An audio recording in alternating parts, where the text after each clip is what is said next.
Good afternoon, guys. I wanted to take a minute to talk with you about pit bulls and pit bull attacks.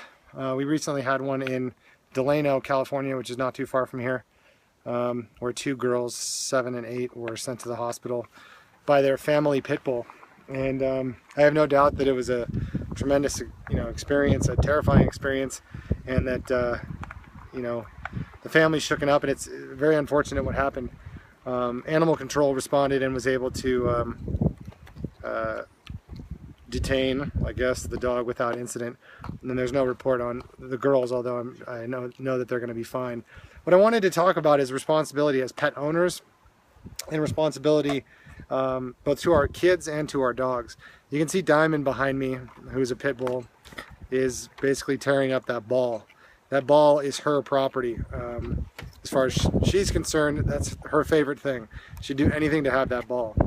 If you put a kid in the mix and you haven't identified that children are to be listened to, that children aren't to mess with her while she's messing with that ball, or if you haven't done exercises where you intervene. So Diamond may think that's hers, but that's my ball. I, as the pack leader, know that's my ball. I can reach into her mouth right now while she's doing this and pull out that ball. She will pay attention to it, she will obsess over it, she wants it, but she knows this is my ball. And that's very important to establish. So I just reached into a pit bull's mouth and pulled out a ball that she was obsessing over. I'll give it back to her when she's calmed down.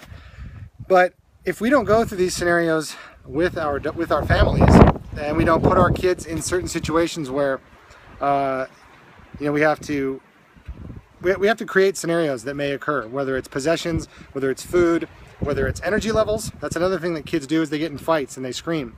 Dogs like Diamond, dogs like Blue, lots of dogs. This has nothing to do with pit bull. This has to do with dog instinct. Not pit bull instinct, but dog instinct. They don't like perturbations in energy. So, come here, Diamond.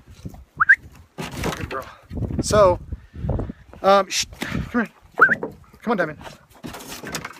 So what happens is, when you have a big perturbation in energy where everything's mellow, calm, and then a flare-up where kids start to argue, they start to scream at each other, even if they're just exuberant, they're happy, dogs will react.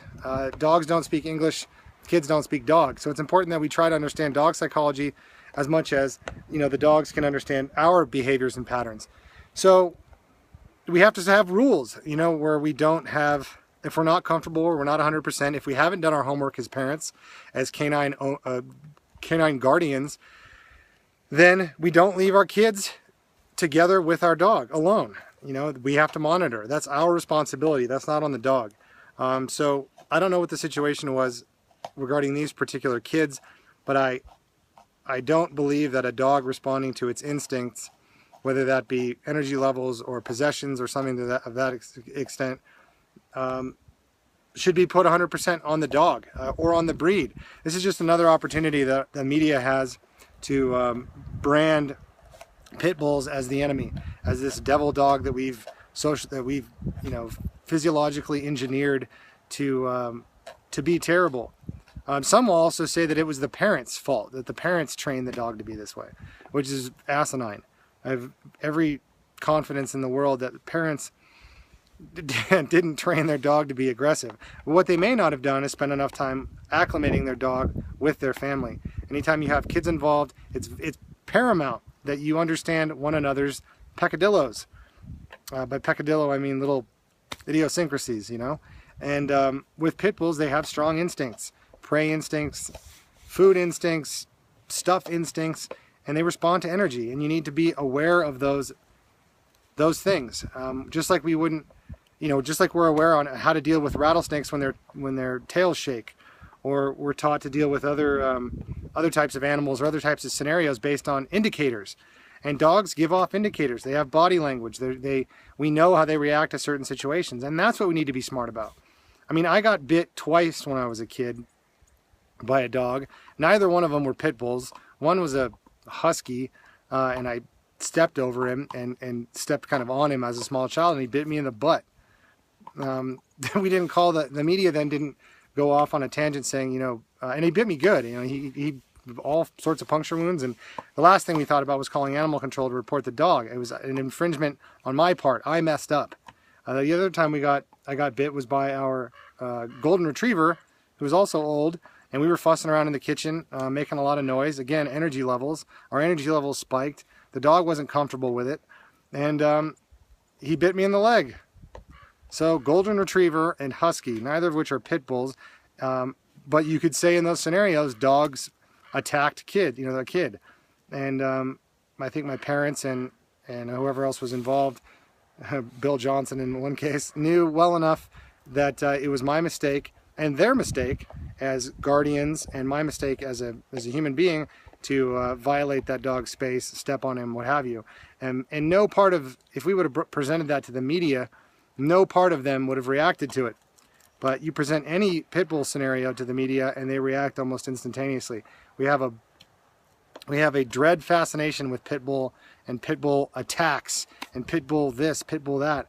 And I wish that weren't the case. I wish we would judge each situation for exactly what it is and not blow things out of proportion to make it worse, because if we don't correctly diagnose it, we're never going to hope to properly deal with it. And that's what the shame is. We have this this almost ratings-based reactionary tendency, which is just, it's bullshit is what it is. And I desperately wish people would evaluate each situation for what it was, so that we can adjust accordingly as a society, so that we can integrate dog psychology into our transom. So we know words like energy levels, and we know words like possession, and we know how to react to certain situations that happen with our dogs. So I really hope people don't take this pit bull attack in Delano and run with it. Again, it's a tragic scenario, and I empathize terribly with the family.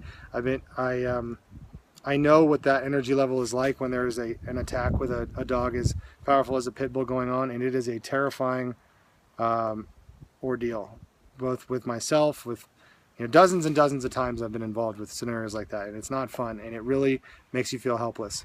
So I empathize with them tremendously. But let's get to the bottom of why these reactions happen, so that we can know how better to educate our kids, educate ourselves, rather than generalize an entire species of dog based on bunk science, really. I mean, this really harkens back to, I mean, we treat pit bulls, I know I'm rambling here, but we treat pit bulls exactly like we treated, like how we treated colored people in the 50s and 60s. I mean, it is virtually identical. We've created a fever pitch about something that we don't necessarily understand, something that's powerful, scary, that we're afraid of, and we want to vilify it to the end of the earth, to the detriment of not only that species or the creed of human being in that case. And it's never going to do us any good, and we're not going to make any progress until we drop the generalizations and start to work with our society, from within our own society and within our culture, to have it be normal behavior to understand dog psychology, rather than just throwing dogs into our homes and hoping for the best, that they don't fall back on some of their instincts and become reactionary. So I don't think I breathed but like twice during that whole tirade, but I hope that made some sense for you guys, and I really hope we work towards this as a group, together, to solve the problem, to help work with our pit bulls, our bully breed dogs. And it's not just pit bulls. It's, some of my worst experiences have happened with German Shepherds. Those are the dogs I've been bitten the most by. And my worst bite came from a Boston Terrier. Nearly ripped my nipple off, And I don't have a resentment towards Boston Terriers. It was my own behavior. I know exactly what I did wrong. But I think we need to start taking some accountability. Our culpability is once we look towards our own actions and how they may have played a part in these kind of scenarios, then we can start to move forward. We can't just blame it on a pit bull for being a pit bull. I hope you guys are having a good day. I hope you listen to us on Inga today at I think it's around 3:30, 1560 AM, 97.7 FM. Talk to you guys soon.